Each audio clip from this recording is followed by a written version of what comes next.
Oneiro. Dreams. Sleep. Sleepy. Sleepyhead. Good night, Sleepy. Wait, where was I? Yes, Oneiro. Oneiro? Okay, tell me, do you dream? After all, Oneiro is from the Greek oneiros, which means to dream. Well, this first-person dungeon-crawling roguelike was aptly named, as each run in this weird, only impossible in dreams world starts with you going to sleep. You start out waking up on an island next to a green dude named Francis. He welcomes you to this seemingly inescapable place, and in here, you are forced to face your fears through nightmares. And, between you and me, based on what you fight throughout this game, our character's got some real issues. Jelly monsters, shadow beasts, mermaids, eldritch abominations.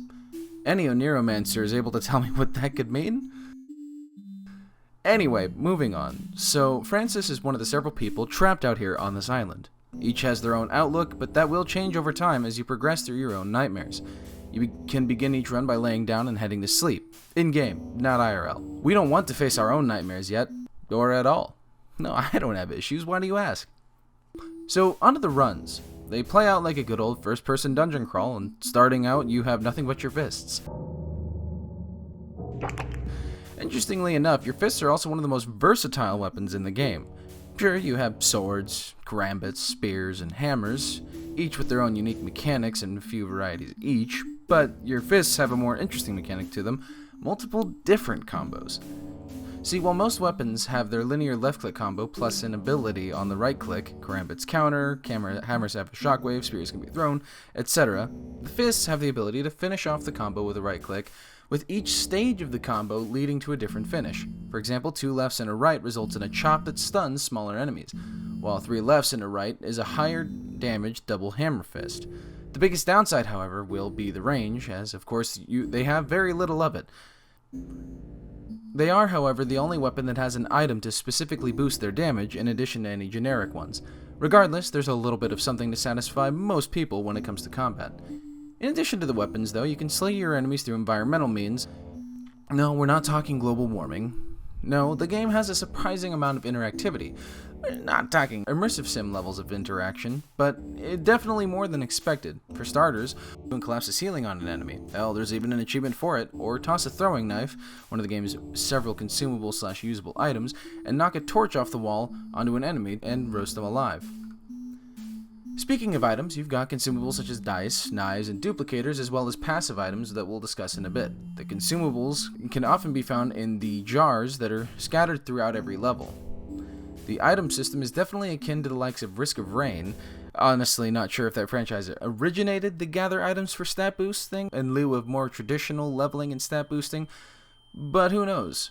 Though even with Rogue and early roguelikes like Fatal Labyrinth and Dragon Crystal had items that could potentially increase stats, but now I'm getting tangential.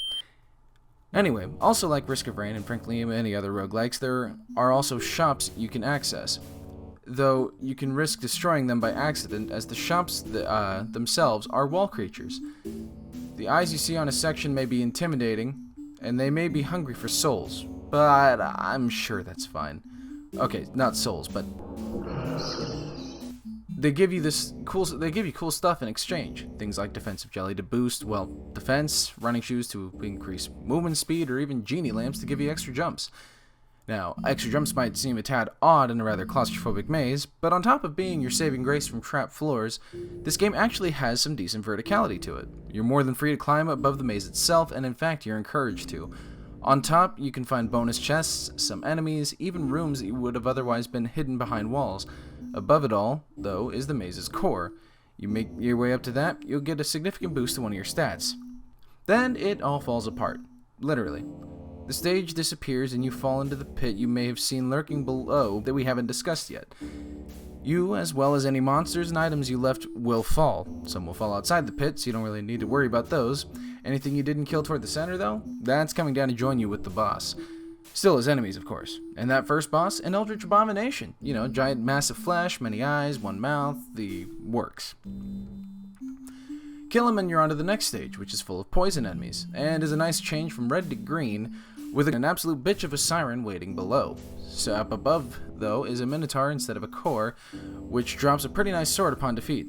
This is replaced with a platform, unreachable without grapple hooks or enough jumping power on the third stage, with a mimic boss that grants you immunity to traps and a significant speed boost when wielding karambit-type weapons. It's all the same song and dance at its core, though, for each of the game's 3 stages.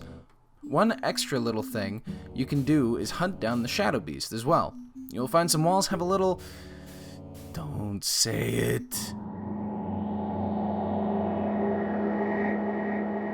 Looking thing, touching 5 of these in a stage will spawn a nasty little bugger called the Shadow Beast. This thing is practically a boss itself with how much damage it can do to you. It can phase through walls as well, which doesn't help. Banishing the shadows here results in you receiving a double-edged sword, a large cut to your health, but a significant boost to your attack power. Not recommended for less confident players. Outside of your hellish dreamscape, back on the island, things begin to change a bit. Each stage you complete, another person disappears. It's unclear whether they attempted to swim away or if they disappeared by some other means, but each remaining resident becomes increasingly more terrified and hopeless. That is, until you reach the 3rd zone. Just seems that they gave up on worrying. The last zone for you, though, is basically just hell. Fire and brimstone, the whole shebang. Also much higher ceilings, and frankly some truly frustrating enemies if they manage to swarm you. The boss of this level is a flying wolf kind of enemy with lots of fire. Beating this drops you straight into the final endeavor, a boss against fear itself named Icophobia, which is the fear of needles and sharp objects, which it puts to good use. Now, I won't spoil the ending for you because not only is this game worth playing, but I don't know it myself. I've admittedly been rather busy lately, and it's taken a toll not only on this review, but also my time to be able to get this boss dealt with. It is a tough one. I've tried a few times, but I can't seem to get it just yet. Gotta get a god run if you want to beat this one, it feels like. Don't let any of this dissuade you, though. The student project is a genuinely good time, and the fact that it doesn't break the bank is certainly a huge plus. Replayability is up to you once you beat the game, though, as there are, to my knowledge, no unlocks, just score chasing.